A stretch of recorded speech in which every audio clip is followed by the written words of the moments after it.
Hello friends, एडुनामा में आपका स्वागत है। आज हम देखेंगे आर्थिक घटनाक्रम वन लाइनर 2023 के प्रमुख वन लाइनर देखेंगे। ऑलरेडी हमने पहले राष्ट्रीय घटनाक्रम और अंतर्राष्ट्रीय घटनाक्रम का वीडियो अपलोड कर दिया है, उसे जाकर आप देख लें।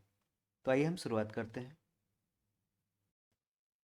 वित्त मंत्री कौन है? तो निर्मला सीतारमन है।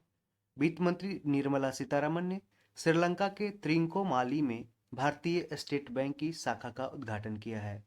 तो एसबीआई का शाखा का उद्घाटन कहाँ पे किया गया है? श्रीलंका के त्रिंकोमाली में। किसने किया है? निर्मला सीतारमन ने, वित्त मंत्री हैं। इनकोर एप्लीकेशन किसका है? तो ये निर्वाचन आयोग के द्वारा लॉन्च किया गया है। निर्वाचन आयोग, इलेक्शन कमीशन ऑफ इंडिया, जिसका वर्णन आर्टिकल 324 से लेकर के 329 तक दिया गया है, ठीक है, भारतीय संविधान में। और 326 के अंतर्गत हमें वोट देने का अधिकार है, राइट टू वोट, जो हमारा फंडामेंटल राइट नहीं है, एक विधिक अधिकार है, यानी कि एक लीगल राइट है, कॉन्स्टिट्यूशनल राइट है। फंडामेंटल राइट वोट देने का अधिकार नहीं है। इन कोर एप्लीकेशन का उद्देश्य क्या है? तो चुनावी प्रबंधन तथा नामांकन करना, जांच करना, मतदाता संख्या का पता लगाना, गणना करना, परिणाम आदि की प्रक्रिया का सरल बनाना, ये इन कोर एप्लीकेशन के द्वारा किया जाएगा।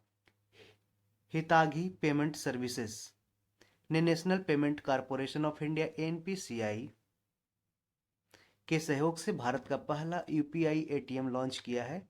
यह बिना कार्ड के ही एटीएम से नकद निकासी की सुविधा प्रदान करेगा। कौन? हितागी पेमेंट सर्विसेज। डायचे बैंक इंडिया के मुख्य अर्थशास्त्री कौशिक दास हैं। डायचे बैंक इंडिया के मुख्य अर्थशास्त्री कौशिक दास द्वारा प्रमुख 17 राज्यों के वित्तीय स्वास्थ्य पर तैयार की गई रिपोर्ट के अनुसार वित्त वर्ष 2023-24 के पहले बजट अनुमानों के आधार पर महाराष्ट्र, छत्तीसगढ़ और तेलंगाना शीर्ष 3 राज्य हैं। एयरटेल पेमेंट बैंक बचत बैंक खाते वाले अपने नए और मौजूदा ग्राहकों के लिए पर्यावरण अनुकूल डेबिट कार्ड लॉन्च करने वाला पहला भारतीय बैंक बन गया है। तो ये काफ़ी इंपॉर्टेंट है क्योंकि इन्वायरमेंट से रिलेटेड है, तो क्वेश्चन पूछा जा सकता है। वित्तीय क्षेत्र में अग्रणी एयू स्मॉल फाइनेंस बैंक 7 दिन 24 घंटे वीडियो बैंकिंग सेवा देने वाले देश का पहला बैंक बन गया, यानी कि 7x24 banking services, video banking services देने वाले देश का पहला बैंक कौन बन गया है? एयू स्मॉल फाइनेंस बैंक, ठीक है, एयू स्मॉल फाइनेंस बैंक 7 दिनों 24 घंटे वीडियो बैंकिंग सेवा देने वाला देश का पहला बैंक बन गया है वित्तीय क्षेत्र में। जारी एक रिपोर्ट के अनुसार तमिलनाडु इलेक्ट्रॉनिक का एक्सपोर्ट करने में भारत में पहले स्थान पर है। वित्त वर्ष 2022-23 में तमिलनाडु से निर्यात $5.37 बिलियन का रहा, जो पिछले वित्त वर्ष की तुलना में 11.98% अधिक रहा। तो ध्यान रहे, आपको पूछा जा सकता है कि इलेक्ट्रॉनिक निर्यात में अव्वल कौन है? भारतीय राज्य तो तमिलनाडु है। एचडीएफसी बैंक केंद्रीय बैंक डिजिटल मुद्रा, यानी कि सेंट्रल बैंक डिजिटल करेंसी को inter operable UPI QR code से जोड़ने वाला पहला बैंक बन गया है। तो का ध्यान रखिएगा कि एचडीएफसी बैंक केंद्रीय बैंक डिजिटल मुद्रा को inter operable UPI user payment interface से क्यूआर कोड से जोड़ने वाला पहला बैंक बन गया एचडीएफसी बैंक। रूस का सबसे बड़ा ऋणदाता स्वर बैंक बेंगलुरु में सूचना प्रौद्योगिकी स्थापित करेगा। रूस का सबसे बड़ा ऋणदाता स्वर बैंक है, जो रूस का है। ये बेंगलुरु में सूचना प्रौद्योगिकी स्थापित करेगा, इंफॉर्मेशन टेक्नोलॉजी स्थापित करेगा। स्टेट बैंक ऑफ इंडिया के द्वारा जारी रिपोर्ट के अनुसार भारत 2027 तक दुनिया की तीसरी सबसे बड़ी अर्थव्यवस्था बन सकता है। एसबीआई ने जारी किया है रिपोर्ट, जिसमें भारत 2027 तक दुनिया की तीसरी सबसे बड़ी अर्थव्यवस्था बन सकता है। कैनरा बैंक सार्वजनिक क्षेत्र के उपक्रमों को ऋण देने में सबसे अग्रणी सार्वजनिक क्षेत्र का बैंक है। कैनरा बैंक सार्वजनिक क्षेत्र के उपक्रमों को ऋण देने में सबसे अग्रणी सार्वजनिक क्षेत्र का बैंक है। एचडीएफसी बैंक दुनिया के 7 सबसे बड़े बैंकों की सूची में शामिल हो गया है। एचडीएफसी बैंक दुनिया के 7 सबसे बड़े बैंकों की सूची में शामिल हो गया है। गोल्डमैन सैक्स की रिपोर्ट के अनुसार वर्ष 2075 तक भारत दुनिया की दूसरी सबसे बड़ी अर्थव्यवस्था बन जाएगा। यही देखिए गोल्डमैन सैक्स क्या बोला है कि 2075 तक भारत है जो दुनिया की दूसरी सबसे बड़ी अर्थव्यवस्था बन जाएगा। एप्पल कंपनी ने भारत में अपना credit card Apple card launch करने की योजना बनाई है तथा इसके लिए एचडीएफसी बैंक के साथ साझेदारी की है। किसके साथ? एचडीएफसी बैंक के साथ। वर्ल्ड बैंक ने श्रीलंका को $700 मिलियन के बजटीय कल्याणकारी सहायता के लिए मंजूरी दे दी है। तो वर्ल्ड बैंक ने श्रीलंका को $700 मिलियन के बजटीय कल्याणकारी सहायता को मंजूरी दी है। बस इतना ही, थोड़ा सा मैनेज कर लीजिएगा। सॉरी, प्रिंट अच्छा नहीं आ पाया। कैनरा बैंक, भारतीय राष्ट्रीय भुगतान निगम, नेशनल पे जो जो एनपीसीआई है, national payment corporation of India, NPCI के भारतीय राष्ट्रीय भुगतान निगम के सहयोग से रुपे क्रेडिट कार्ड के माध्यम से व्यापारियों की यूपीआई की सुविधा देने वाला भारत पहला सार्वजनिक क्षेत्र का बैंक बन गया। भारत का पहला सार्वजनिक क्षेत्र का बैंक बन गया है कौन? कैनरा बैंक। एक बार ध्यान से रिपीट करके एक बार देख लीजिए कि भारत कैनरा बैंक के बारे में कि भारतीय राष्ट्रीय भुगतान निगम के सहयोग से रुपे क्रेडिट कार्ड के माध्यम से व्यापारियों की यूपीआई की सुविधा देने वाला भारत का पहला सार्वजनिक क्षेत्र का बैंक बन गया है कैनरा बैंक। केंद्र सरकार ने कहाँ पे? नागालैंड में यूनिटी मॉल के निर्माण के लिए जमीन जो ये 145 करोड़ एकड़ जो यही है आवंटित किए हैं। केंद्रीय बजट 2023-24 के अनुसार देश भर में यूनिटी मॉल की स्थापना के लिए 5,000 करोड़ आवंटित की गई है। तो कहाँ पे? बस ये याद रखना है कि नागालैंड में यूनिटी मॉल बन रहा है। बस ध्यान रहे कि नागालैंड में यूनिटी मॉल बन रहा है। इंडिगो एयरलाइंस, जो इंडिगो एयरलाइंस है, 1 लाख करोड़ रुपए का बाजार पूंजीकरण हासिल करने वाली भारत की पहली एयरलाइन बन गई है कौन? Indigo airline. विश्व बैंक ने भारत में तकनीकी शिक्षा की गुणवत्ता में सुधार के लिए $255.5 मिलियन के ऋण को मंजूरी दी है। तो किसने? तो वर्ल्ड बैंक ने भारत में तकनीकी शिक्षा यानी कि टेक्निकल एजुकेशन की जो क्वालिटी है उसमें सुधार करने के लिए $255.5 मिलियन के ऋण को मंजूरी दी है। इसके लिए हम सॉरी, हम आगे से ऐसा आपको देखने को नहीं मिलेगा, कृपया सहयोग कीजिए। बस थोड़ा सा अब सही रहेगा। एशियन डेवलपमेंट बैंक एडीबी ने बिहार राज्य में परिवहन कनेक्टिविटी यानी कि ट्रांसपोर्ट कनेक्टिविटी में सुधार करने के लिए $295 मिलियन के ऋण को मंजूरी दी है। एशियन डेवलपमेंट बैंक ने बिहार राज्य में परिवहन कनेक्टिविटी में सुधार लाने के लिए $295 मिलियन के ऋण को मंजूरी दी है। भारतीय स्टेट बैंक एसबीआई ने ग्राहकों को बैंकिंग सेवा प्रदान करने के लिए बेंगलुरु में प्रोजेक्ट कुबेर लॉन्च किया है। एसबीआई ने ग्राहकों को बैंकिंग सेवा प्रदान करने के लिए बेंगलुरु में प्रोजेक्ट कुबेर लॉन्च किया है। किसने? एसबीआई ने। इवोल्व मिशन ये सीडीबी के द्वारा शुरू किया गया और सीडीबी का फुल फॉर्म क्या होता है? Small industries development bank of India. इसका मुख्यालय कहाँ है? तो लखनऊ में है। इसका उद्देश्य क्या है? इवोल्व मिशन का इलेक्ट्रिक वाहन क्षेत्र में शामिल एमएसएमई के लिए, माइक्रो स्मॉल मीडियम इंटरप्राइजेस के लिए वित्तीय सहायता प्रदान करना। वित्तीय सहायता प्रदान करना किसको? तो इलेक्ट्रिक वाहन क्षेत्र में शामिल एमएसएमई जो भी रहेगा उसको लिए वित्तीय सहायता प्रदान करना इवोल्व मिशन का कार्य है और इस सिडबी के द्वारा शुरू किया गया है। भारतीय रिजर्व बैंक ने वित्तीय समावेशन यानी कि फाइनेंशियल इंक्लूजन की प्रगति के निगरानी के लिए अंतर्दृष्टि डैशबोर्ड लॉन्च किया है। भारतीय रिजर्व बैंक ने वित्तीय समावेशन की प्रगति के निगरानी के लिए अंतर्दृष्टि डैशबोर्ड लॉन्च किया है।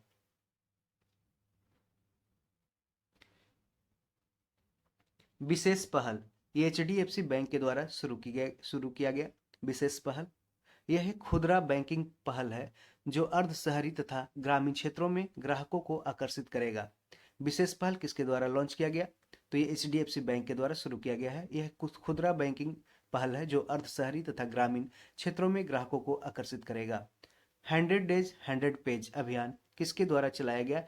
तो ये आरबीआई के द्वारा चलाया गया, रिजर्व बैंक ऑफ इंडिया के द्वारा चलाया गया 100 डेज 100 पेज। इसका उद्देश्य क्या है कि 100 दिनों के भीतर सभी जिलों में प्रत्येक बैंक में 100 लावारिस जमा राशि का पता लगाना तथा उसका निपटान करना है। 100 डेज 100 पेज, 100 दिनों के भीतर सभी जिलों में प्रत्येक बैंक में 100 लावारिस जमा राशि का पता लगाना तथा उसका निपटान करना है। सिटी यूनियन बैंक ने भारत का पहला वॉइस बायोमेट्रिक प्रमाणीकरण बैंकिंग ऐप लॉन्च किया है। यह ग्राहकों को मोबाइल ऐप में आवाज आधारित पहचान की सुविधा देगा। कौन सा? सिटी यूनियन बैंक, जो भारत का पहला वॉइस बायोमेट्रिक प्रमाणीकरण बैंकिंग ऐप लॉन्च किया है। यह ग्राहकों को मोबाइल ऐप में आवाज आधारित पहचान की सुविधा देगा। भारत के निजी क्षेत्र के बैंक HDFC बैंक, ये प्राइवेट बैंक है, ध्यान रखें। तो भारत के निजी क्षेत्र के बैंक HDFC बैंक ने वित्तीय समावेशन यानी कि फाइनेंशियल इंक्लूजन को बढ़ावा देने के लिए बैंक स्मार्ट साथी लॉन्च किया है। यह बिजनेस कॉरस्पॉन्डेंट तथा बिजनेस फैसिलिटेटर को बैंक से जोड़ेगा। RBI reserve bank of India के द्वारा जारी रिपोर्ट के अनुसार हरित वित्त पोषण के लिए देश की GDP 2.5% रहने का अनुमान लगाया गया है। रिजर्व बैंक ऑफ इंडिया द्वारा जारी रिपोर्ट के अनुसार हरित वित्त पोषण के लिए देश की GDP 2.5% रहने का अनुमान लगाया गया है। प्रवाह पोर्टल किसके द्वारा लॉन्च किया गया? तो ये RBI के द्वारा शुरू किया गया है प्रवाह पोर्टल। प्रवाह पोर्टल, इसका उद्देश्य है कि अनुरोध किए गए आवेदनों पर निर्णय लेने हेतु समय सीमा प्रदान करना तथा प्रक्रिया को सरल बनाना। प्रवाह पोर्टल, ध्यान रहे, RBI के द्वारा लॉन्च किया गया। इसका उद्देश्य है कि अनुरोध किए गए आवेदनों पे एप्लीकेशन पे निर्णय लेने हेतु समय सीमा प्रदान करना तथा प्रक्रिया को सरल बनाना। हाल ही में व्यापार एवं वाणिज्य मंत्रालय द्वारा जारी आंकड़ों के अनुसार वित्त वर्ष 2023 में अमेरिका भारत का सबसे बड़ा व्यापारिक भागीदार यानी कि ट्रेड पार्टनर बन गया है। वर्ष 2022-23 में दोनों देशों के बीच व्यापार 128.55 बिलियन डॉलर को हो गया है। तो ध्यान रहे, कई बार कुछ क्वेश्चन है जो BPSC VPT में पूछा गया है कि अभी भारत का सबसे बड़ा व्यापारिक भागीदार 2023 में कौन बना है? तो ये अमेरिका बना है। ये कॉमर्स एंड ये जो ट्रेड मिनिस्ट्री के द्वारा ये जारी किया गया आंकड़ा है। स्टॉकहोम अंतर्राष्ट्रीय शांति अनुसंधान संस्थान सिप्री द्वारा जारी रिपोर्ट के अनुसार USA, चीन तथा रूस के बाद सैन्य खर्च के मामले में भारत का स्थान कितना आता है? तो चौथा आता है। और कई बार पूछा भी गया क्वेश्चन, ऐसे ही क्वेश्चन पूछे जाते हैं। स्टॉकहोम अंतर्राष्ट्रीय शांति अनुसंधान संस्थान सिप्री द्वारा जारी रिपोर्ट के अनुसार USA, चीन तथा रूस के बाद सैन्य खर्च के मामले में भारत का स्थान चौथा है। संयुक्त राष्ट्र यूनाइटेड नेशन द्वारा जारी रिपोर्ट के अनुसार भारत दुनिया का सबसे अधिक आबादी वाला देश बन गया है। भारत की जनसंख्या अभी 142.86 करोड़ हो गया है। वहीं चीन की जनसंख्या 142.57 करोड़ जनसंख्या के साथ दूसरे स्थान पे चीन है और भारत पहले स्थान पे है। तो ये पॉपुलेशन पूरे पूरे याद रखिएगा, पूछ सकता है क्वेश्चन। 142.86 करोड़ और दूसरा चीन का है 142.57 करोड़। तो ज़्यादा का गैप नहीं है, बस 57 और ये 86 के बीच में देख लीजिए। राष्ट्रीय सांख्यिकी कार्यालय नेशनल स्टैटिस्टिक्स ऑफिस द्वारा वित्त वर्ष 2022-23 के लिए राष्ट्रीय आय नेशनल इनकम से संबंधी दूसरा अग्रिम अनुमान 28 फरवरी 2023 को जारी किया गया। ध्यान रहे, डायरेक्ट डेट पूछ सकता है कि राष्ट्रीय सांख्यिकी कार्यालय द्वारा वित्त वर्ष 2022-23 के लिए राष्ट्रीय आय से संबंधी दूसरा अग्रिम अनुमान कब जारी किया गया? तो 28 फरवरी 2023 को। 2021-22 की राष्ट्रीय आय से संबंधित NSO के प्रमुख आंकड़े को देखते हैं। ये विभिन्न संकेतक है, इंडिकेटर्स, और दूसरा अग्रिम अनुमान। प्रति व्यक्ति आय स्थिर मूल्यों पे है 98,118 रुपये। तो प्रति व्यक्ति आय यानी कि पर कैपिटा इनकम स्थिर मूल्यों पे है 98,118 रुपये। प्रति व्यक्ति आय ये वर्तमान मूल्य पे है, जो करंट प्राइस है उस पे 1,72,000 रुपये, लगभग ऑलमोस्ट डबल से कम है थोड़ा। प्राथमिक क्षेत्र का योगदान कितना है ग्रॉस वैल्यू एडेड में? तो 21% है। प्राथमिक क्षेत्र का योगदान कितना है प्राइमरी सेक्टर का, जिसमें एग्रीकल्चर ये सब क्षेत्र आते हैं, कृषि। तो प्राथमिक क्षेत्र का योगदान है 21%, 2021-22 में 21% है, ठीक है। और द्वितीय क्षेत्र का योगदान यानी कि सेकेंडरी सेक्टर, जिसमें माइनिंग, इंडस्ट्री ये सब आते हैं, ये 26.5% है 2021-22 में, ठीक है। तो प्राथमिक क्षेत्र का योगदान कितना है GVA में, ग्रॉस वैल्यू एडेड में? 21%। और द्वितीय क्षेत्र का योगदान है 26.5%, जबकि तृतीय क्षेत्र का सबसे ज्यादा योगदान है 52.5%। इस डाटा को याद रखिएगा। आईएमएफ इंटरनेशनल मॉनेटरी फंड द्वारा जारी विश्व आर्थिक आउटलुक, तो वर्ल्ड इकोनॉमिक आउटलुक यानी कि विश्व आर्थिक आउटलुक किसके द्वारा जारी किया जाता है? तो ध्यान रहे, ये आईएमएफ के द्वारा जारी किया जाता है, इंटरनेशनल मॉनेटरी फंड के द्वारा। इसके अनुसार, इस रिपोर्ट के अनुसार इस वित्त वर्ष में भारत की अर्थव्यवस्था 5.9% की दर से बढ़ेगी। कितने की दर से? तो 5.9% की दर से बढ़ेगी। बंधन बैंक द्वारा जहां बंधन वहां ट्रस्ट अभियान शुरू किया गया, जिसका ब्रांड एम्बेसडर सौरभ गांगुली को बनाया गया है। तो पूछ सकता है डायरेक्ट कि बंधन बैंक का हाल ही में ब्रांड एम्बेसडर किसको बनाया गया? तो सौरभ गांगुली का, जिसका अभियान है जहां बंधन वहां trust. RBI reserve bank of India ने प्रत्येक नागरिक को डिजिटल भुगतान का उपयोगकर्ता बनाने के उद्देश्य से हर पेमेंट डिजिटल मिशन की शुरुआत की है। किसने? आरबीआई ने। आयकर विभाग, इनकम टैक्स डिपार्टमेंट ने करदाताओं को उनके वार्षिक सूचना विवरण देखने के लिए एआईएस ऐप लॉन्च किया है। एआईएस ऐप लॉन्च किया है। किसने? आयकर विभाग ने। भारत और चीन के बीच वर्ष 2022 में व्यापार बढ़कर 135.98 बिलियन अमेरिकी डॉलर के सर्वकालिक उच्च स्तर पर पहुंच गया, जबकि चीन के साथ भारत का व्यापार घाटा पहली बार 100 बिलियन अमेरिकी डॉलर के आंकड़े को पार कर गया। भारत और चीन के बीच वर्ष 2022 में व्यापार बढ़कर 135.98 बिलियन अमेरिकी डॉलर के सर्वकालिक उच्च स्तर पर पहुंच गया, जबकि चीन के साथ भारत का व्यापार घाटा यानी कि ट्रेड डेफिसिट पहली बार 100 बिलियन अमेरिकी डॉलर के आंकड़े को पार कर गया है। 6 जनवरी 2023 को भारतीय रिजर्व बैंक ने घोषणा किया है कि वह 16,000 करोड़ रुपए के सॉवरेन ग्रीन बॉन्ड बेचेगा। आरबीआई ने घोषणा किया है कि वह 16,000 करोड़ रुपए के सॉवरेन ग्रीन बॉन्ड बेचेगा, प्रत्येक 8,000 करोड़ रुपए की 2 किस्तों में। एचडीएफसी बैंक ने एप्लीकेशन पोर्टफोलियो व डेटा परिदृश्य को आधुनिक बनाने के लिए माइक्रोसॉफ्ट के साथ साझेदारी की है। एचडीएफसी बैंक ने एप्लीकेशन पोर्टफोलियो व डेटा परिदृश्य को आधुनिक बनाने के लिए माइक्रोसॉफ्ट के साथ साझेदारी की है।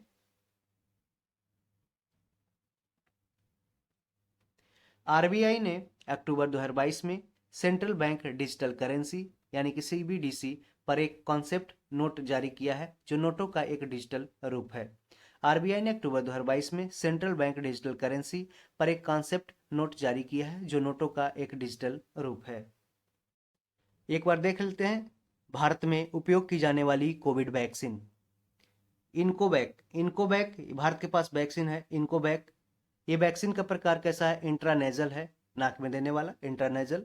ये भारत बायोटेक के द्वारा बनाया गया है।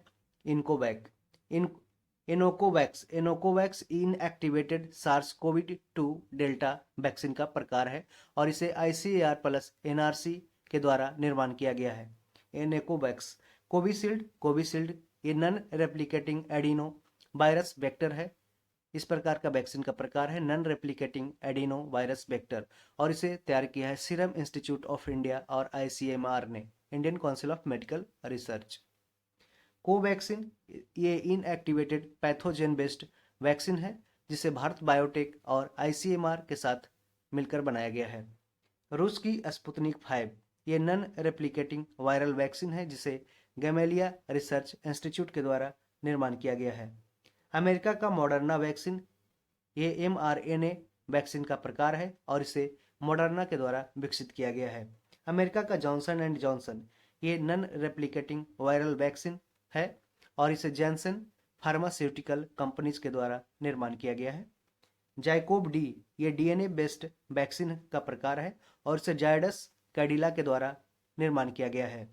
कोवोवैक्स ये प्रोटीन सब यूनिट वैक्सीन का टाइप है और इसे सीरम इंस्टीट्यूट ऑफ इंडिया के द्वारा विकसित किया गया है। किसके द्वारा? सीरम इंस्टीट्यूट ऑफ इंडिया के द्वारा कोवोवैक्स प्रोटीन सब यूनिट टाइप का वैक्सीन है, इसे विकसित किया गया है सीरम इंस्टीट्यूट ऑफ इंडिया के द्वारा। कोर्बेवैक्स ये प्रोटीन सब यूनिट टाइप का वैक्सीन है और इसे बायोलॉजिकल ई लिमिटेड के द्वारा निर्माण किया गया है। स्पुतनिक लाइट ये नॉन रेप्लिकेटिंग वायरल वेक्टर है, जिसे गैमेलिया रिसर्च इंस्टीट्यूट के द्वारा विकसित किया गया है। भारत अपना कोविड टीकाकरण 16 जनवरी 2021 को शुरुआत किया था। 17 जुलाई 2022 को भारत ने 200 करोड़ टीकाकरण अभियान को पूरा कर लिया था। अब हम देखेंगे नवीनतम पर्यावरण एवं पारिस्थितिकी यानी कि इन्वायरमेंट एंड इकोलॉजी से बनने वाले प्रश्न। एडिटोरिया करंट अफेयर्स है। आप देख रहे हैं वार्षिकी 2023, जिसे हाल ही में अपडेट किया गया है।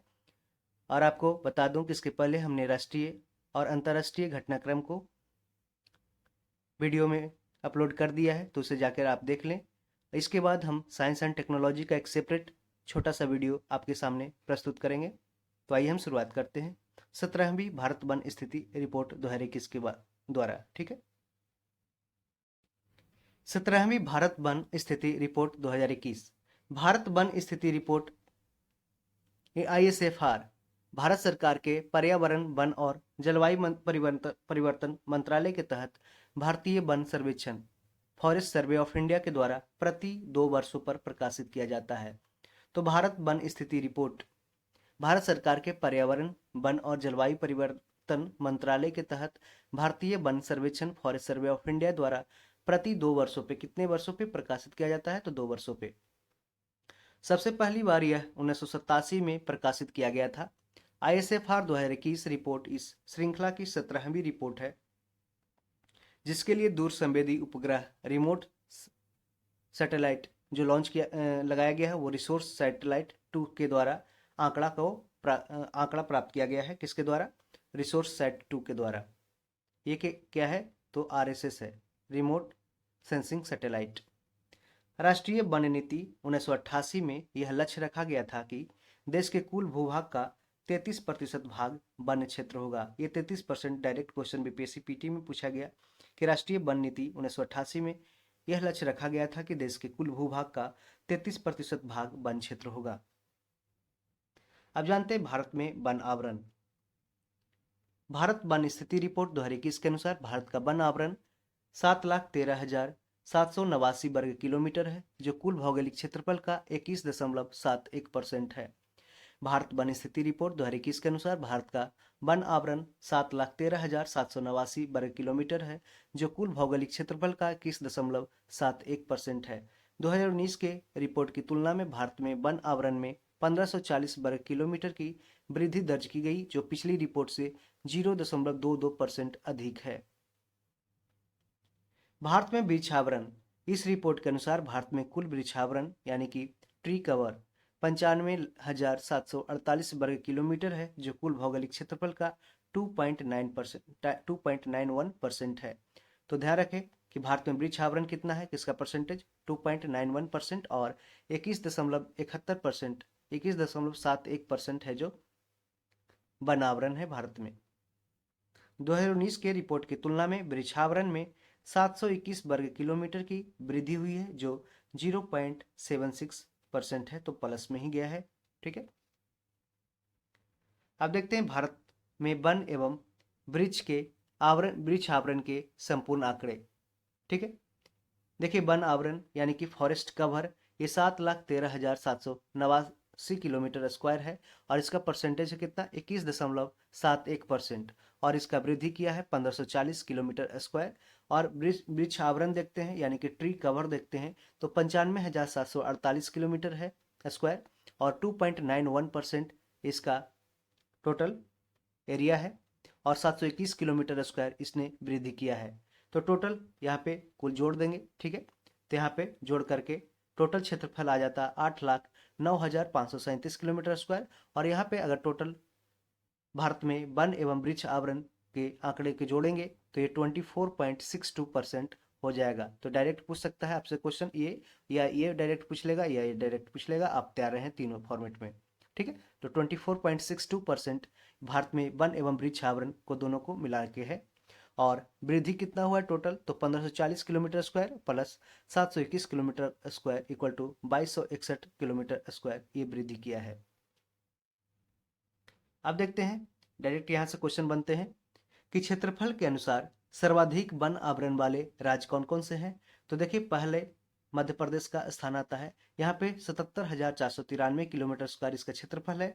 दूसरा स्थान अरुणाचल प्रदेश का 66,431 किलोमीटर इसका क्षेत्रफल है, वन क्षेत्रफल। ठीक है, और छत्तीसगढ़ में तीसरा स्थान आता है, इसका 55,717 किलोमीटर स्क्वायर।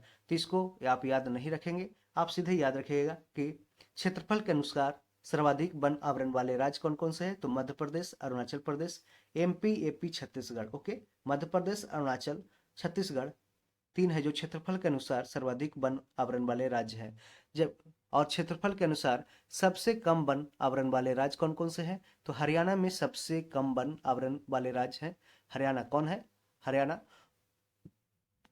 और दूसरा स्थान पंजाब का और तीसरा स्थान गोवा का आता है। तो क्षेत्रफल के अनुसार सबसे कम वन आवरण वाले राज्य, पहला हरियाणा और दूसरा पंजाब और तीसरा गोवा। और सबसे ज्यादा कहाँ है वन आवरण? तो ये मध्य प्रदेश में है, उसके बाद अरुणाचल प्रदेश और उसके बाद छत्तीसगढ़। ठीक है, मैक याद रखिएगा, MSC। ठीक है, यहाँ पे HPG याद रखिएगा। ठीक, अब ध्यान रहे, देखते हैं कि सर्वाधिक वन आवरण में वृद्धि करने वाले राज्य कौन से हैं। तो पहला स्थान आता है आंध्र प्रदेश का, दूसरा तेलंगाना का और तीसरा ओडिशा का। तो आंध्र प्रदेश सर्वाधिक वन आवरण में वृद्धि किया है, उसके बाद तेलंगाना किया है, उसके बाद ओडिशा किया है। और सब सर्वाधिक वन आवरण में नुकसान किसका हुआ है, कौन सा राज्य का? तो अरुणाचल प्रदेश का सबसे ज्यादा वन आवरण में नुकसान हुआ है, उसके बाद मणिपुर का, उसके बाद नागालैंड का। तो तीनों नॉर्थ ईस्ट का स्टेट है जिसको वन आवरण में ज्यादा नुकसान सहा है, अरुणाचल प्रदेश, मणिपुर और नागालैंड। अब जानते हैं सर्वाधिक वन आवरण प्रतिशत पूछ रहा है कि प्रतिशत, क्षेत्रफल हम लोग देख लिए, अब प्रतिशत वाले राज्य कौन है जिसका सर्वाधिक वन आवरण है। तो मिजोरम का सबसे ज्यादा है 84.53%, अरुणाचल प्रदेश का 79.33% और जबकि मेघालय का 76%। इसका मतलब यह है कि उसके 100% जितना एरिया है उसका 84% भूभाग में उसका वन आवरण है। ओके, इसका समझ लीजिए ऐसे। तो मिजोरम में 84.53% वन आवरण का प्रतिशत है, जबकि अरुणाचल प्रदेश में 79.33% और मेघालय में 76%। तो इसको याद रखिएगा सीरियली से, मैम याद रखिए, मैम। ठीक है, मिजोरम, अरुणाचल और मेघालय। ठीक है, और सर्वाधिक वन आवरण प्रतिशत वाले केंद्र शासित प्रदेश में पहला स्थान लक्षद्वीप का आता है, दूसरा स्थान अंडमान निकोबार का। देखिए इसके पूरे भूभाग का 90.33% पे इसका वन ही है। ठीक है, वन आवरण है। और अंडमान निकोबार में 81.75% वन है। तो सबसे ज्यादा जो वन आवरण प्रतिशत वाले केंद्र शासित प्रदेश है वो लक्षद्वीप है और दूसरा अंडमान निकोबार है। और भी देखते हैं कि भारत में घने एवं खुले वन के आंकड़े, डेंस फॉरेस्ट एवं ओपन फॉरेस्ट के आंकड़े देखते हैं। तो बहुत घने वन माने वेरी डेंस फॉरेस्ट, ये सबसे शीर्ष राज्य है। अरुणाचल में सबसे ज़्यादा घने वन पाए जाते हैं और ये इसका क्षेत्रफल 21,095 वर्ग किलोमीटर है। मध्यम रूप से घने वन यानी कि मिडिल डेंस फॉरेस्ट, ये कहाँ पे है? तो ये मध्य प्रदेश में MDF यानी कि मध्यम रूप से घने वन पाए जाते हैं। 34,341 वर्ग किलोमीटर का इसका क्षेत्रफल है। और ओपन फॉरेस्ट यानी कि खुले वन, ये मध्य प्रदेश में सबसे ज्यादा पाया जाता है, 36,465 वर्ग किलोमीटर स्क्वायर। अन्य बिंदु देखते हैं, कुछ और भी पॉइंट देखते हैं। बाघ अभ्यारण्य में वन क्षेत्र 55,666.27 किलोमीटर स्क्वायर है, जो देश के कुल वन क्षेत्रफल का 7.8% है और टाइगर रिजर्व के कुल क्षेत्रफल का 74.51% है। तो ध्यान रहे कि बाघ अभ्यारण्य में, टाइगर रिजर्व में वन क्षेत्र कितना है? तो 55,666.27 किलोमीटर स्क्वायर है, जो देश के कुल वन क्षेत्रफल का कितना है ये डायरेक्ट पूछ सकता है, तो 7.8% है। और टाइगर रिजर्व के कुल क्षेत्रफल का 74.51% है। देश में बाघ अभ्यारण्य लगभग 74,710.53 वर्ग किलोमीटर के क्षेत्र में फैला हुआ है, जो भारत के कुल भौगोलिक क्षेत्र की 2.27% है। तो ये डायरेक्ट पूछ देगा। ठीक है, इसको ऐसे परसेंटेज को याद रखें कि देश में बाघ अभ्यारण्य का भारत के कुल भौगोलिक क्षेत्रफल का कितना परसेंट है? तो डायरेक्ट याद रखिए 2.27%। क्षेत्रफल के अनुसार सबसे बड़ा वन क्षेत्र नागा अर्जुन सागर श्रीशैलम टाइगर रिजर्व आंध्र प्रदेश में है, उसका है, जिसमें 2932.95 वर्ग किलोमीटर है। प्रतिशत के अनुसार सबसे बड़ा वन क्षेत्र पक्के टाइगर रिजर्व जो अरुणाचल प्रदेश में है वो 96.83% है। तो डायरेक्ट यहाँ से दो क्वेश्चन बन जाएगा। पहले की श्रीशैलम जो नागार्जुन सागर श्रीशैलम टाइगर रिजर्व है कहाँ पे है? तो आंध्र प्रदेश में है। और ये क्षेत्रफल के अनुसार, किसके अनुसार? क्षेत्रफल के अनुसार सबसे बड़ा वन क्षेत्र कवर करता है, जबकि प्रतिशत के अनुसार सबसे बड़ा वन क्षेत्र पक्का टाइगर रिजर्व ये अरुणाचल प्रदेश में स्थित है। और पक्के को पखुई टाइगर रिजर्व भी बोला जाता है, Pakhui tiger reserve. UPSC PT में क्वेश्चन पूछा गया था। रिपोर्ट के अनुसार देश के जंगल में कुल कार्बन स्टॉक 7204 मिलियन टन होने का अनुमान है और 2019 के अंतिम आकलन की तुलना में देश के कार्बन स्टॉक में 79.4 मिलियन टन की वृद्धि हुई है। तो रिपोर्ट के अनुसार देश के जंगल में कुल कार्बन स्टॉक 7204 मिलियन टन होने का अनुमान है और 2019 के अंतिम आकलन की तुलना में देश के कार्बन स्टॉक में 79.4 मिलियन टन की वृद्धि हुई है। अब देखते हैं मैनग्रोव वनस्पति क्षेत्र। वन स्थिति रिपोर्ट 2021 के आधार पर देश में कुल मैनग्रोव या कच्छ वन 4,992 किलोमीटर स्क्वायर है, जो देश के कुल भौगोलिक क्षेत्रफल का 0.15% है। तो कितना परसेंटेज में है क्षेत्रफल का, टोटल क्षेत्रफल का? तो ये 0.15% है। 2019 की तुलना में मैनग्रोव के क्षेत्र में 17 किलोमीटर स्क्वायर की वृद्धि हुई है। कितना? 17 किलोमीटर स्क्वायर की वृद्धि मैनग्रोव के क्षेत्रफल में हुई है तो 2019 की तुलना में। देखते हैं प्रथम स्थान किसका है, तो पश्चिम बंगाल का है, जहां पे सबसे ज्यादा मैनग्रोव का क्षेत्रफल है 2114 किलोमीटर स्क्वायर। तो पहला स्थान पश्चिम बंगाल का, दूसरा गुजरात का और तीसरा अंडमान निकोबार का। तो डायरेक्ट क्वेश्चन पूछा जा सकता है। देखिए पश्चिम बंगाल में आपको सुंदरबन डेल्टा मिलेगा, जहां पे आप देखे होंगे कि बंगाल की खाड़ी के पहले जो गंगा ब्रह्मपुत्र नदी जहाँ पे गिरती है, वहीं पे ये जो पश्चिम बंगाल का सुंदरबन डेल्टा है, वहीं पे आपको ये मैनग्रोव बहुत सारे देखने को मिल जाएंगे। तो इसके लिए बहुत ज़्यादा डेंस एरिया है।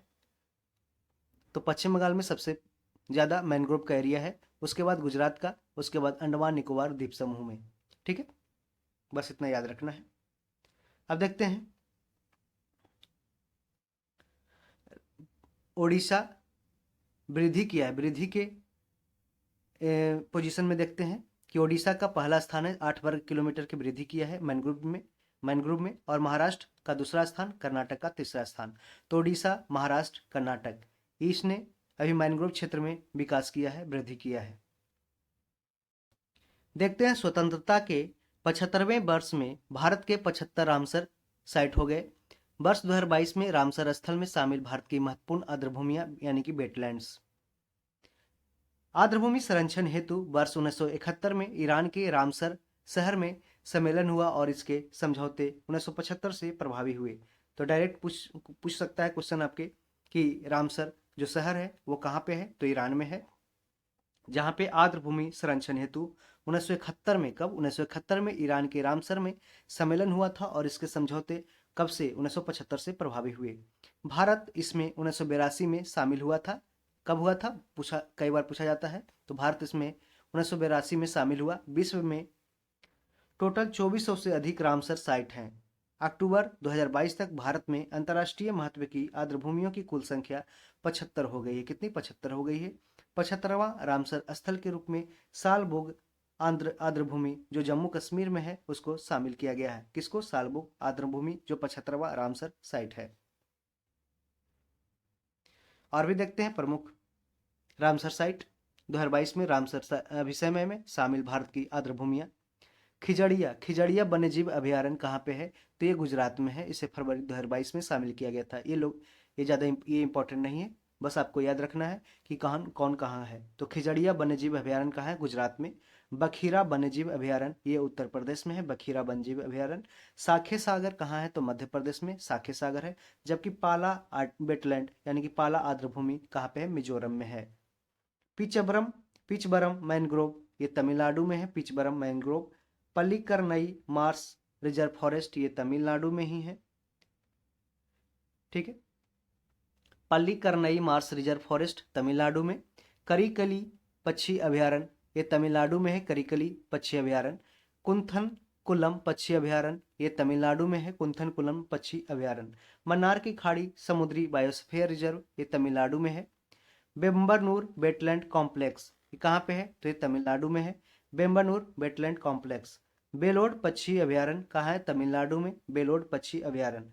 बेंदाथंगल पक्षी अभयारण्य ये तमिलनाडु में है। उदय मार्थंडपुरम उदय मार्तंडपुरम पक्षी अभयारण्य कहाँ है? तमिलनाडु में। बार बार कई बार पूछा है। वेदांतथंगल पक्षी अभयारण्य कहाँ है? तो तमिलनाडु में है। ये कैसा है? तो ये पक्षी का अभयारण्य है। ठीक। उदय मार्तंडपुरम कहाँ है? पक्षी अभयारण्य है, ये तमिलनाडु में ही है। चित्रांगुंडी पक्षी अभयारण्य कहाँ है? तमिलनाडु में। सुचिंद्रम थेरूर वेटलैंड कॉम्प्लेक्स तमिलनाडु में। बुडुवुर पक्षी अभयारण्य कहाँ है? तमिलनाडु में, बुडुवुर। कांजीरकुलम पक्षी अभयारण्य कहाँ है? तमिलनाडु में, कांजीकुलम। सतकोसिया गोर्ज कहाँ है? तो ये उड़ीसा में सतकोसिया है। तंपारा झील कहाँ पे है? तो उड़ीसा में तंपारा झील है, उड़ीसा में। ध्यान रहे, सतकोसिया कहाँ है? उड़ीसा में। तंपारा झील कहाँ है? उड़ीसा में। तंपारा झील उड़ीसा। अंसुपा झील उड़ीसा में। और हीराकुंड जलाशय जो उड़ीसा में, महानदी, वहां पे आप जानते हो महानदी नदी बहती है उड़ीसा में। तो ये 4 है जो उड़ीसा का है। ठीक है। सतकोसिया, तंपारा, अंसुपा और हीराकुंड जलाशय ये वेटलैंड है जो उड़ीसा में है। सिरपुर वेटलैंड कहाँ पे है? तो मध्य प्रदेश में सिरपुर वेटलैंड, जबकि यशवंत सागर भी मध्य प्रदेश में ही है। तो सिरपुर और यशवंत सागर ये कहाँ पे है? मध्य प्रदेश में। थाने क्रीक कहाँ है? महाराष्ट्र में, थाने क्रीक वेटलैंड। बचे हुए देखते हैं। नंदा झील कहाँ पे है? तो ये गोवा में नंदा झील है। रंगनथित्तु पक्षी अभयारण्य कहाँ है? कर्नाटक में रंगनथित्तु पक्षी अभयारण्य है। जबकि हाईगम वेटलैंड कंजर्वेशन रिजर्व कहाँ है? जम्मू कश्मीर में। Haigam wetland conservation reserve Jammu Kashmir. Shallbugh wetland conservation reserve 75वां यही साइट है जो जम्मू कश्मीर में है। सालबुग वेटलैंड कंजर्वेशन रिजर्व कहाँ है? 75वां जम्मू कश्मीर में। यूनाइटेड किंगडम यूके के 175 से अधिक रामसर साइट इस सूची में शामिल है। तो सबसे ज्यादा किसका है? यूनाइटेड किंगडम का है, 175 से अधिक। रामसर सूची में शामिल होने वाले प्रथम स्थल कौन था? तो ऑस्ट्रेलिया का कोबोर्ग प्रायद्वीप था, कोबोर्ग पेनिनसुला था, 1974 में से शामिल किया गया था। भारत के पहले रामसर स्थल के रूप में चिल्का झील ओडिशा में स्थित है, इसको शामिल किया गया था। तो भारत के पहले रामसर साइट के रूप में कौन सा आर्द्रभूमि को शामिल किया गया था? चिल्का झील को शामिल किया गया था जो ओडिशा में है। भारत का सबसे बड़ा आर्द्रभूमि स्थल कौन है? तो ये सुंदरबन वेटलैंड है जो पश्चिम बंगाल में स्थित है, सुंदरबन वेटलैंड। ये सुंदरी पेड़ के कारण इसका नाम सुंदरबन वेटलैंड पड़ा है। इसका 2549.44 वर्ग किलोमीटर यानी कि 96.76% क्षेत्र आर्द्रभूमि है। 96.76% क्षेत्र आर्द्रभूमि है। भारत का सबसे छोटा आर्द्रभूमि स्थल कौन सा है? तो रेणुका वेटलैंड जो हिमाचल प्रदेश में है, वो भारत का सबसे छोटा आर्द्रभूमि स्थल है, रेणुका वेटलैंड हिमाचल प्रदेश। भारत का पहला कृत्रिम आर्द्रभूमि स्थल हरिके बैराज है। भारत का पहला कृत्रिम माने कि आर्टिफिशियल वेटलैंड स्थल कौन सा है? हरिके बैराज। ये भारत का पहला आर्टिफिशियल वेटलैंड है, Harike barrage. Kanha tiger reserve जो मध्य प्रदेश में है, उसमें सबसे अधिक 461, ठीक है, कितना है? तो 461 सबसे ज्यादा अधिक 461 आर्द्रभूमि है यानी कि वेटलैंड है, जिनमें से अधिकांश 2.25 हेक्टेयर से कम आकार के हैं। तो आपसे डायरेक्ट पूछ देगा कि सबसे अधिक भारत में कौन से टाइगर रिजर्व में आर्द्रभूमि है यानी कि वेटलैंड है? तो ये कहाँ पे है? कान्हा टाइगर रिजर्व मध्य प्रदेश में। भारत में सर्वाधिक रामसर स्थल तमिलनाडु जिसमें 14 है रामसर साइट। दूसरे स्थान पर उत्तर प्रदेश के कुल 10 रामसर स्थल शामिल है। तो देखिए भारत में ऐसे वेटलैंड बहुत सारे हैं, लेकिन उसको रामसर साइट के अंदर जैसे नहीं डाला गया है। रामसर साइट के अंदर मात्र 75 ही डाला गया है। ठीक है, जैसे देखिए कान्हा टाइगर रिजर्व में ही 461 आर्द्रभूमि है, तो 461 में से सबको तो नहीं डाला गया है, सिर्फ कुछ ही को डाला गया होगा। ठीक है, तो ये 75 है जो रामसर साइट में डाला गया। भारत में सर्वाधिक रामसर स्थल कहाँ पे है? तो तमिलनाडु में है, 14 है, जबकि दूसरे स्थान पर उत्तर प्रदेश के कुल 10 रामसर साइट शामिल है। भारत के कुल 75 रामसर साइट 13.3 लाख हेक्टेयर में फैला हुआ है। कितना में? तो भारत के कुल 75 रामसर साइट 13.3 लाख हेक्टेयर में फैला हुआ है। वर्ष 2014 से 2022 तक देश के रामसर स्थलों की सूची में 49 नई आर्द्रभूमि जोड़ी गई। इसका कहने का मतलब यह है कि जब से प्रधानमंत्री नरेंद्र मोदी आए हैं तब से टोटल रामसर साइटों की संख्या है जो 49 इसमें जोड़ी गई है। अब देखते हैं बाघ गणना रिपोर्ट 2022।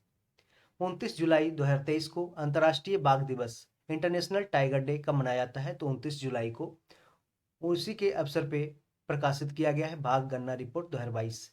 इसके जारी करता है भारतीय वन्यजीव संस्थान। Wild life institute of India ने जारी किया है। भारत में बाघों की कुल संख्या 3682 हो गई है। भारत में बाघों की कुल संख्या यानी कि टाइगर की कुल संख्या 3682।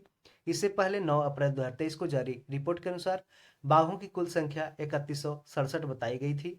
पुनः 29 जुलाई 2023 को प्रकाशित रिपोर्ट के अनुसार बाघों की कुल संख्या 3682 हो गया है। तो ध्यान रहे, यह हमेशा डायरेक्ट पूछ सकता है कि कितनी संख्या है, तो 3682।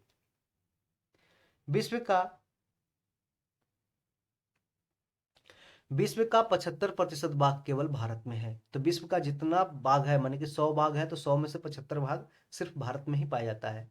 2018 और 2022 के बीच बाघों की आबादी में 24.1% की वृद्धि दर्ज की गई। 2018 में बाघों की संख्या 2967 थी। ठीक है, अभी कितना हो गया? 3682। बाघों की संख्या मध्य प्रदेश में कितना है? तो 2018 में 526 था, अब बढ़ के 2022 में 785 हो गया है। कर्नाटक में सबसे सेकंड नंबर पे कर्नाटक, वहाँ पे पहले 524 था, बढ़ के 563 हो गया। उत्तराखंड में 442 से बढ़ के 560, जबकि उत्तर प्रदेश में 173 से 205। और बिहार में देखिए 31 बाघ पहले था 2018 में, अब इसकी संख्या में बढ़ोतरी हुआ है, 54 हो गया है। तो ध्यान रहे कि पूछ सकता है डायरेक्ट क्वेश्चन कि सबसे ज्यादा मध्य प्रदेश में बाघों की संख्या है और कितना है, तो 785 है। और पहला स्थान मध्य प्रदेश का, दूसरा कर्नाटक, तीसरा उत्तराखंड, चौथा उत्तर प्रदेश और फिर बिहार का अंतिम स्थान है। ठीक है, अंतिम नहीं होगा। ठीक है, अरुणाचल प्रदेश, ओडिशा, झारखंड, छत्तीसगढ़ और तेलंगाना में बाघों की संख्या में गिरावट दर्ज की गई। साथ ही भारत के 18 टाइगर रिजर्व ऐसे हैं जिनमें बाघों की संख्या 10 से भी कम है। तो ध्यान रहे कि अरुणाचल प्रदेश, ओडिशा, झारखंड, छत्तीसगढ़ और तेलंगाना में बाघों की संख्या में गिरावट दर्ज की गई है। साथ ही भारत के 18 टाइगर रिजर्व ऐसे हैं जिसमें बाघों की संख्या 10 से भी कम है। Jim Corbett tiger reserve Uttarakhand में स्थित है। इसमें देश के सबसे ज्यादा बाघ है, कितना? 260 है। डायरेक्ट क्वेश्चन पूछ सकता है कि देश के सबसे ज्यादा बाघ किस टाइगर रिजर्व में है, तो Jim Corbett tiger reserve Uttarakhand में है। 54वां टाइगर रिजर्व धौलपुर करौली जो राजस्थान में है उसको बनाया गया, और 53वां रानीपुर यूपी बन गया है। तो 54वां टाइगर रिजर्व कौन सा है? तो धौलपुर करौली टाइगर रिजर्व जो राजस्थान में है, और 53वां रानीपुर टाइगर रिजर्व यूपी में है। बिहार में बाघों की संख्या 2014 में 28 था, 2018 में 31 और 2022 में अभी 54 हो गया है। इस प्रकार पिछले 8 वर्षों में बाघों की संख्या बढ़कर 2 गुना हो गया है।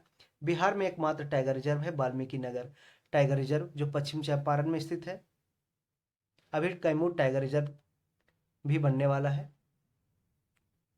पर्यावरण, वन एवं जलवायु परिवर्तन मंत्रालय, ministry of environment, forest and climate change के द्वारा हाल ही में जारी रिपोर्ट के अनुसार भारत में बाघों की कुल आबादी 3925 हो गई है तथा वार्षिक वृद्धि दर 6.1% है। तो देखिए ये जो पर्यावरण मंत्रालय के अनुसार 3925 है, जबकि रिपोर्ट गणना के अनुसार 3682 है। ठीक है, तो ये आगे पीछे हो सकता है, तो ध्यान रहे किस कौन पूछा है। अगर पूछेगा क्वेश्चन में कि पर्यावरण मंत्रालय के अनुसार तो 3682, और इसे गन्ना रिपोर्ट के अनुसार 3682। ओके, 3925 3682 याद रखें। और वार्षिक वृद्धि दर इसमें किया है 6.1%। देखते हैं राष्ट्रीय हरित hydrogen mission, national green hydrogen mission की शुरू करने का उल्लेख वित्त मंत्री श्रीमती निर्मला सीतारमण ने केंद्रीय बजट 2021-22 में प्रस्तुत करते हुए कहा था। किसमें? 2021-22 बजट में किया था।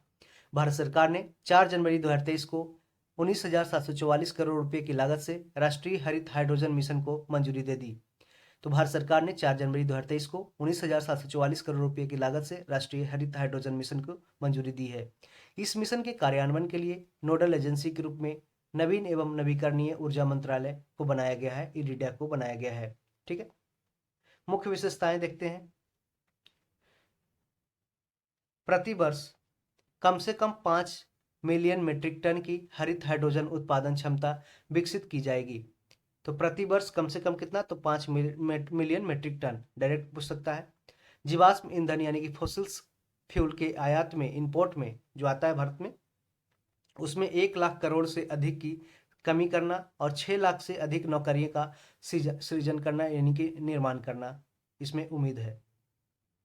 अक्षय ऊर्जा रिन्यूएबल एनर्जी की क्षमता में लगभग 125 गीगावाट की वृद्धि करना और ग्रीन हाउस गैस के वार्षिक उत्सर्जन में लगभग 50 मिलियन मीट्रिक टन की कमी करना इसका मुख्य विशेषता है नेशनल ग्रीन हाइड्रोजन मिशन का।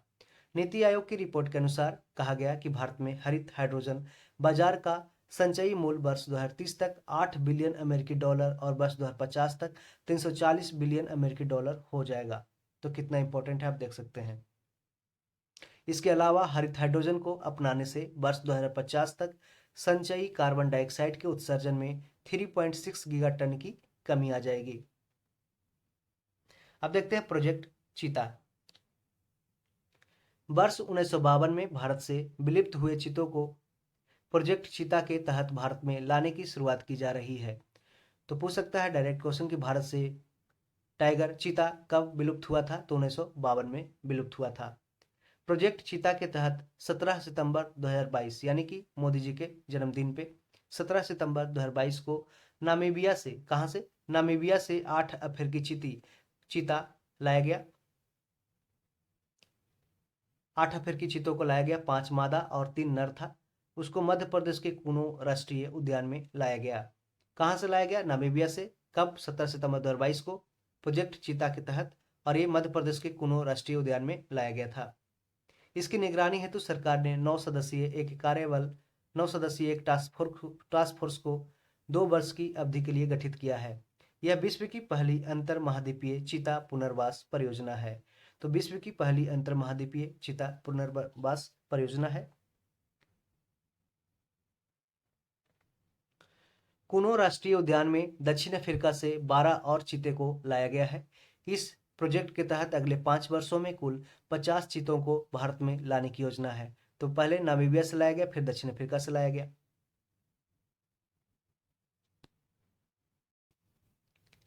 COP27 सम्मेलन, इसका कहाँ आयोजन हुआ था? तो शर्म अल शेख यहाँ पे है, आपको अच्छा से दिख नहीं रहा होगा।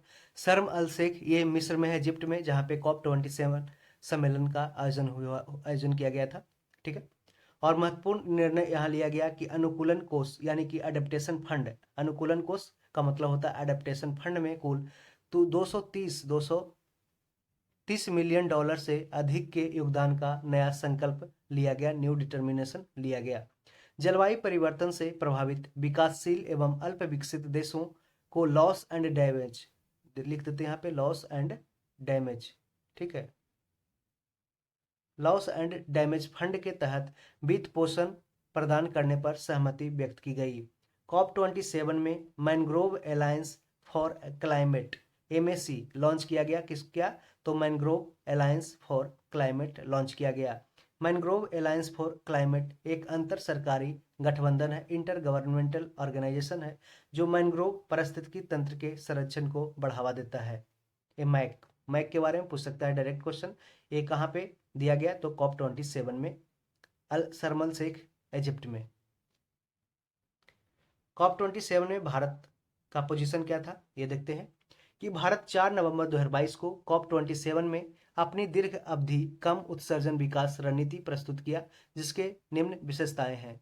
भारत राष्ट्रीय हरित हाइड्रोजन नीति के उद्देश्यों को शामिल किया है, यानी कि Bharat national green hydrogen policy के उद्देश्यों को शामिल किया है।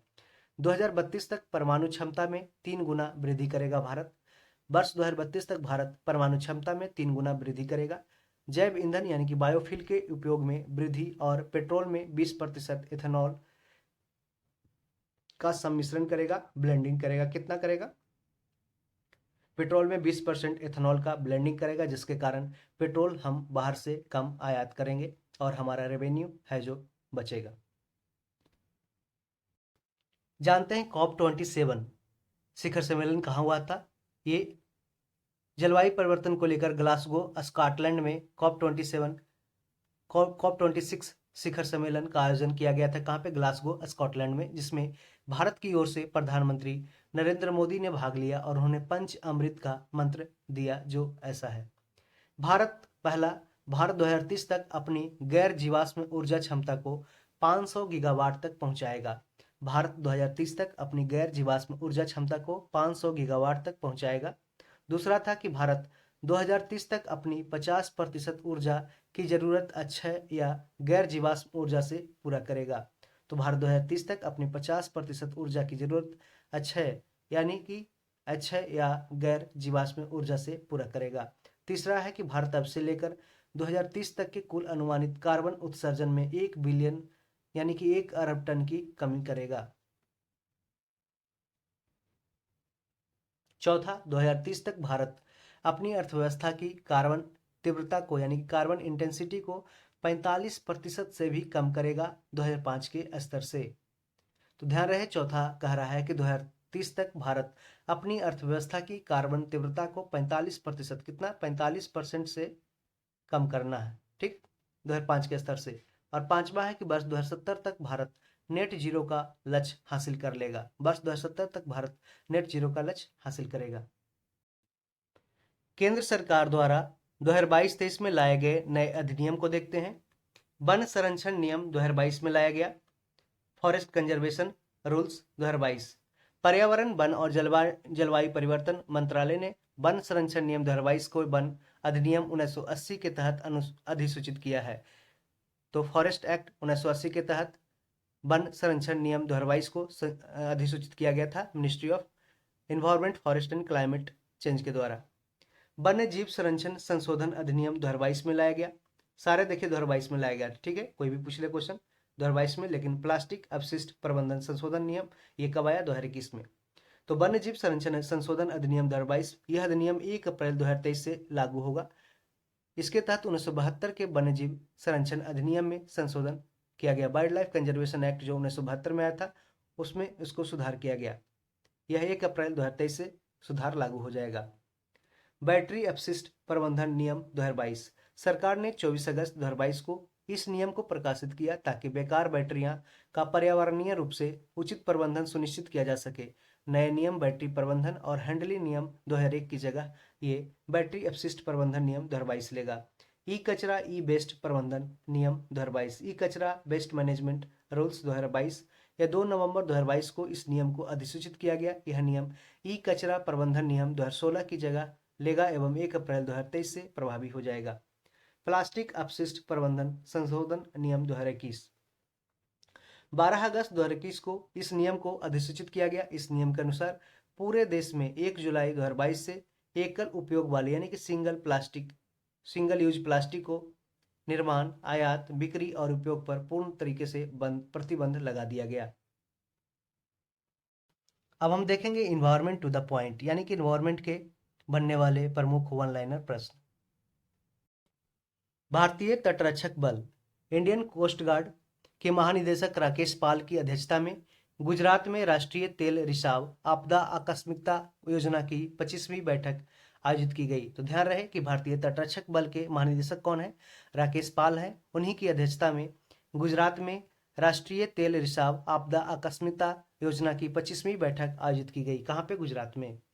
घरेलू आवास क्षेत्र में टिकाऊ और पर्यावरण के अनुकूल निर्माण प्रथाओं को बढ़ावा देने के लिए भारतीय उद्योग परिसंघ यानी कि इंडियन इंडस्ट्री कॉन्फेडरेशन का एक हिस्सा Indian green building council IGBC ने नेस्ट नामक एक नई रेटिंग प्रमाणन पहल शुरुआत की है। तो नेस्ट क्या है, एक रेटिंग सर्टिफिकेट देता है, ठीक है, इंडस्ट्री को, ठीक है। तो ये किसके द्वारा स्टार्ट किया गया,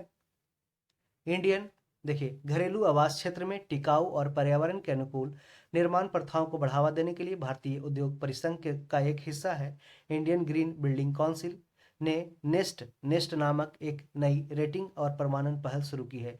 तो डायरेक्ट पूछ देगा कि नेस्ट क्या है, तो नेस्ट मतलब ऐसे घोषणा होता है, तो नेस्ट मतलब एक नई रेटिंग सर्टिफिकेट है, ठीक है। प्रधानमंत्री मोदी के नेतृत्व में आर्थिक मामलों की कैबिनेट समिति ने 13 गीगावाट नवीकरणीय ऊर्जा के लिए ग्रीन एनर्जी कॉरिडोर चरण 2 अंतर राज्य ट्रांसमिशन सिस्टम को मंजूरी प्रदान की है। किसने, प्रधानमंत्री नरेंद्र मोदी के नेतृत्व में आर्थिक मामलों की कैबिनेट समिति ने 13 गीगावाट नवीकरणीय ऊर्जा के लिए ग्रीन एनर्जी कॉरिडोर चरण 2 अंतर राज्य ट्रांसमिशन सिस्टम को मंजूरी प्रदान की है। वैश्विक समुदाय से कवक के यानी कि फंगस के महत्व पर जोर देने के लिए संयुक्त राष्ट्र जैव विविधता ने यूनाइटेड नेशन जो बायोडायवर्सिटी ने फंगा अभियान शुरुआत किया है। किसने? संयुक्त राष्ट्र जैव विविधता ने, जिसमें वनस्पतियों और जीवों, फ्लोरा और फौना, देखिए फ्लोरा किसको कहते हैं तो ये प्लांट को कहते हैं, प्लांट स्पीसीज को, और फौना एनिमल स्पीसीज को कहते हैं। जिसमें इसमें फंगा अभियान में वनस्पतियों और जीवों के साथ साथ कवक यानी कि फंगा शब्द को शामिल करने का आग्रह किया गया है। 2005 से 2019 तक भारत ने अपनी ग्रीन हाउस उत्सर्जन दर में उल्लेखनीय रूप से 33% की कमी की है। यह भारत की यूएनएफसीसीसी के प्रति United nation framework convention on climate change के प्रति उसकी प्रतिबद्धता से और अधिक रेखांकित होता है। 2030 तक भारत ने अपनी उत्सर्जन तीव्रता को 2005 के स्तर से 45% कम करने का संकल्प लिया है। तो ध्यान रहे कि 2005 से 2019 तक भारत ने अपनी ग्रीन हाउस उत्सर्जन दर में उल्लेखनीय रूप से 33% की कमी कर ली है, और यह भारत की United nation framework convention on climate change के प्रति उसकी प्रतिबद्धता से और अधिक रेखांकित होता है। 2030 तक भारत ने अपनी उत्सर्जन तीव्रता को 2005 के स्तर से 45% कम करने का संकल्प लिया है, और इसमें 33% कम कर दिया है अब तक 2005 से 2019 तक। ब्राजील के शहर बेले में आयोजित अमेजन सहयोग संधि संगठन शिखर सम्मेलन के दौरान दक्षिण अमेरिकी देशों के प्रमुखों ने अमेजन वर्षावन की सुरक्षा को प्राथमिकता दिया है। भारत की G20 अध्यक्षता के तहत चौथी पर्यावरण और जलवायु स्थिरता कार्य समूह और पर्यावरण और जलवायु मंत्रियों की बैठक 26 से 28 जुलाई 2023 को कहां पे? तो चेन्नई में आयोजित की गई। बॉम्बे हाई कोर्ट की गोवा पीठ ने गोवा सरकार को महोदई वन्यजीव अभयारण्य और अन्य क्षेत्रों को वन्यजीव संरक्षण के तहत बाघ रिजर्व घोषित करने का निर्देश दिया है। तो ध्यान रहे कि महोदई वन्यजीव अभयारण्य कहाँ है? तो गोवा में है। 22 से 23 जून 2023 तक नई वैश्विक वित्तीय संधि के लिए शिखर सम्मेलन का आयोजन पेरिस, फ्रांस में किया गया। इस शिखर सम्मेलन की घोषणा संयुक्त राष्ट्र में पार्टियों के 27वें सम्मेलन COP27 में किया गया था। 7 जून 2023 को हवाई में, पैसिफिक ओशियन में हवाई शहर है, हवाई में स्थित सक्रिय ज्वालामुखी किलाओ में विस्फोट की घटना हुई। 7 जून 2023 को हवाई में स्थित सक्रिय ज्वालामुखी किलाओं में विस्फोट की घटना हुई। यहाँ पे एक्टिव वोल्केनो हमेशा होते रहते हैं। पर्यावरण, वन और जलवायु परिवर्तन मंत्री कौन है? भूपेंद्र यादव हैं, जिन्होंने 15 मई 2023 को नई दिल्ली में मेरी लाइफ नामक एक मोबाइल एप्लीकेशन का शुभारंभ किया है। यह एप्लीकेशन पर्यावरण को बचाने में नागरिकों, विशेषकर युवाओं को शक्ति की प्रदर्शन करेगा। ठीक है, कौन सा? मेरी लाइफ। यूरोपीय संघ, यूरोपियन यूनियन ने ग्रीन हाउस गैसों के उत्सर्जन को कम करने के लिए फिट फॉर 55 नामक एक व्यापक जलवायु कार्य योजना पेश की है। इसका उद्देश्य है कि 2030 तक शुद्ध ग्रीन हाउस गैस उत्सर्जन को कम से कम 55% तक कम करना है। तो डायरेक्ट क्वेश्चन पूछ सकता है कि फिट फॉर 55 ये क्या है? तो ये एक व्यापक जलवायु कार्य योजना है, जिसे लॉन्च किया है, किसके द्वारा लॉन्च किया गया? तो ये पूछेगा कि यूरोपीय संघ के द्वारा लॉन्च किया गया, यूरोपियन यूनियन। उसमें ऑप्शन दे देगा फिट फॉर 55 किसने लॉन्च किया है? यूरोपियन यूनियन ने। ऑप्शन में IMF, World Bank, BRICS, ADB कुछ भी दे सकता है। ठीक है, तो आप ध्यान रहे यूरोपियन यूनियन के द्वारा ये फिट फॉर 55 नामक एक व्यापक जलवायु कार्य योजना की पेश की गई है। इसके उद्देश्य क्या है? 2030 तक शुद्ध ग्रीन हाउस गैस उत्सर्जन को कम से कम 55% तक करना है। ठीक है। ब्रिटेन के प्रधानमंत्री ऋषि सुनक ने ब्राजील के अमेजन फंड्स में $101 मिलियन से अधिक का योगदान देने की घोषणा की है, जो दक्षिण अमेरिकी वर्षावन में वनों की कटाई को रोकने का प्रयास करता है। ब्रिटेन के प्रधानमंत्री ऋषि सुनक है, जिन्होंने ब्राजील के अमेजन फंड में $101 मिलियन से अधिक का योगदान देने की घोषणा की है, जो दक्षिण अमेरिकी वर्षावन में वनों की कटाई को रोकने का प्रयास करता है। संस्था United nation economic and social commission for Asia and the Pacific (ISCAP) ने हाल ही में रेस टू नेट जीरो शीर्षक से एक रिपोर्ट जारी की है। तो डायरेक्ट क्वेश्चन पूछ सकता है कि रेस टू नेट जीरो शीर्षक से किसने एक रिपोर्ट जारी की है? तो ये यूनाइटेड नेशन का है संस्था ESCAP, economic and social commission for Asia and the Pacific. Okay, United Nation भी दे सकता है direct. Race to net zero. मई 2023 में यूएनएपी यानी कि यूनाइटेड नेशन इन्वायरमेंट प्रोग्राम, जिसका मुख्यालय कहाँ है, केन्या की राजधानी नैरोबी में, यूएनईपी द्वारा टर्निंग ऑफ द टैप यानी कि जो नल चलता है उसको बंद कर देना, turning of the tap how the world can and plastic pollution and create a circular economy शीर्षक से एक रिपोर्ट जारी की है यूएनईपी। तो ये किसका रिपोर्ट है, यूएनईपी का रिपोर्ट है, turning of the tap how the world can and plastic pollution and create a circular economy, एक चक्रीय अर्थव्यवस्था कैसे चलेगी। राष्ट्रीय बाघ संरक्षण प्राधिकरण NTCA, national tiger conservation authority ने हाल ही में यह घोषणा किया है कि अरुणाचल प्रदेश में दिबांग वन्यजीव अभयारण्य को जल्द ही बाघ अभयारण्य के रूप में अधिसूचित किया जाएगा। एनटीसीए के जो किसके अंडर में काम करती है, तो प्रधानमंत्री के अंडर में काम करती है एनटीसीए, राष्ट्रीय बाघ संरक्षण प्राधिकरण। NTCA, national tiger conservation authority ने हाल ही में यह घोषणा किया है कि अरुणाचल प्रदेश में दिबांग वन्यजीव अभयारण्य को जल्द ही बाघ अभयारण्य के रूप में अधिसूचित किया जाएगा। ऑस्ट्रेलिया ने कार्बन डाइऑक्साइड के उत्सर्जन को कम करने के लिए सेफगार्ड मैकेनिज्म लॉन्च किया है। किसने, ऑस्ट्रेलिया ने कार्बन डाइऑक्साइड के उत्सर्जन को कम करने के लिए सेफगार्ड मैकेनिज्म लॉन्च किया है। 9 अप्रैल को गज उत्सव 2023 का उद्घाटन काजीरंगा राष्ट्रीय उद्यान असम में राष्ट्रपति द्रौपदी मुर्मू द्वारा किया गया। क्वेश्चन डायरेक्ट पूछा है कि 9 अप्रैल को गज उत्सव 2023 का उद्घाटन काजीरंगा राष्ट्रीय उद्यान असम में राष्ट्रपति द्रौपदी मुर्मू द्वारा किया गया है। तमिलनाडु सरकार ने थानथाई पेरियार वन्यजीव अभयारण्य को राज्य का 18वां वन्यजीव अभयारण्य घोषित करने का निर्णय लिया है। तो डायरेक्ट पूछ देगा कि थानथाई पेरियार यहाँ केरला में नहीं है, थानथाई पेरियार ये वन्यजीव अभयारण्य का है, तमिलनाडु में है, जो 18वां वन्यजीव अभयारण्य राज्य का होने जा रहा है।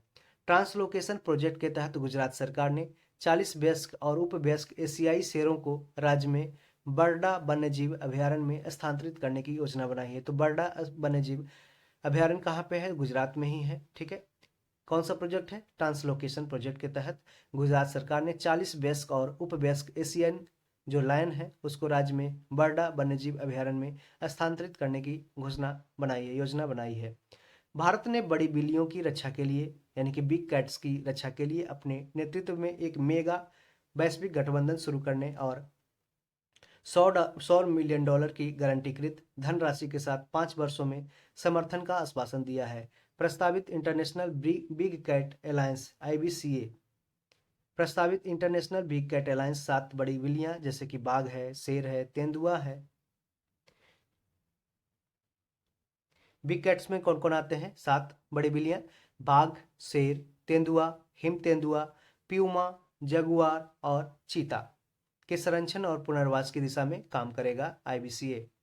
अमृत धरोहर योजना का उद्देश्य आर्द्र भूमियों के इष्टतम उपयोग को बढ़ावा देकर उसका संरक्षण करना है। तो ये अमृत धरोहर योजना किससे इसका उद्देश्य क्या है, तो आर्द्र भूमियों यानी कि वेटलैंड्स के इष्टतम उपयोग को बढ़ावा देकर उसका संरक्षण करना है। तो अभी वर्तमान में 75 रामसर साइट आर्द्र भूमियों का है। मिष्टी योजना का मुख्य उद्देश्य है कि समुद्र तट के किनारे मैनग्रोव वृक्षारोपण करना है। देश के तटीय इलाकों में मैनग्रोव के पौधे रोपे जाएंगे। तो सबसे ज्यादा मैनग्रोव के पौधे कहाँ पे है, तो ये पश्चिम बंगाल में है, उसके बाद गुजरात में है।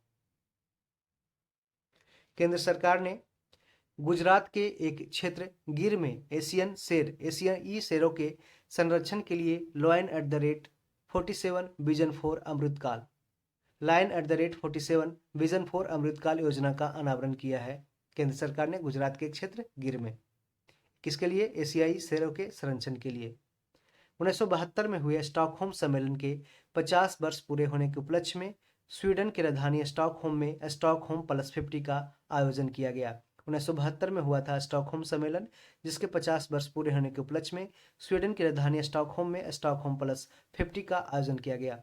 प्रधानमंत्री मोदी ने गुजरात के केवड़िया में स्थित स्टैच्यू ऑफ यूनिटी, जो सरदार वल्लभ भाई पटेल की विश्व की सबसे ऊंची मूर्ति, उससे mission life style for environment, direct पूछ सकता है full form, mission life style for environment का शुभारंभ किया है। कहाँ से, गुजरात के केवड़िया से, स्टैच्यू ऑफ यूनिटी से। इसका उद्देश्य है कि पर्यावरण की रक्षा और संरक्षण के लिए व्यक्तिगत एवं सामूहिक कार्यवाही को बढ़ावा देना है। इसके अंतर्गत कम से कम 80% गाँव और शहरी स्थानीय निकायों को 2028 तक पर्यावरण के अनुकूल बनाने का लक्ष्य निर्धारित किया गया है। तो प्रधानमंत्री नरेंद्र मोदी ने गुजरात के केवड़िया, गुजरात में स्थित स्टैच्यू ऑफ यूनिटी से mission life style for environment का शुभारंभ किया है। इसका उद्देश्य है कि पर्यावरण की रक्षा और संरक्षण के लिए व्यक्तिगत यानी कि इंडिविजुअल लेवल पे या कलेक्टिव लेवल पे उस कार्रवाई को बढ़ावा देना है। इसके अंतर्गत कम से कम 80% गांव और शहरी स्थानीय निकायों को 2028 तक पर्यावरण के अनुकूल बनाने का लक्ष्य निर्धारित किया गया है। दोस्तों, इस वीडियो में इतना ही। आगे हम साइंस एंड टेक्नोलॉजी के बचे हुए वन लाइनर कंप्लीट करा देंगे। ठीक है, परीक्षा से पहले आपको कंप्लीट करा देंगे, कल अपलोड कर दिया जाएगा। तो मेरे साथ बने रहने के लिए धन्यवाद। आपका एग्ज़ाम अच्छा जाएगा। आप बस करंट अफेयर्स को अभी से रिवाइज करते रहें। ठीक है, और राष्ट्रीय और अंतर्राष्ट्रीय घटनाक्रम को जाकर प्लेलिस्ट से देख लें। वहीं पे हम दरोगा प्रीवियस ईयर क्वेश्चंस का डिस्कशन कर रहे हैं, तो आप उसे जाकर प्लेलिस्ट में देख लें। Thank you, all the best. दोस्तों में से शेयर कर दें। Thank you.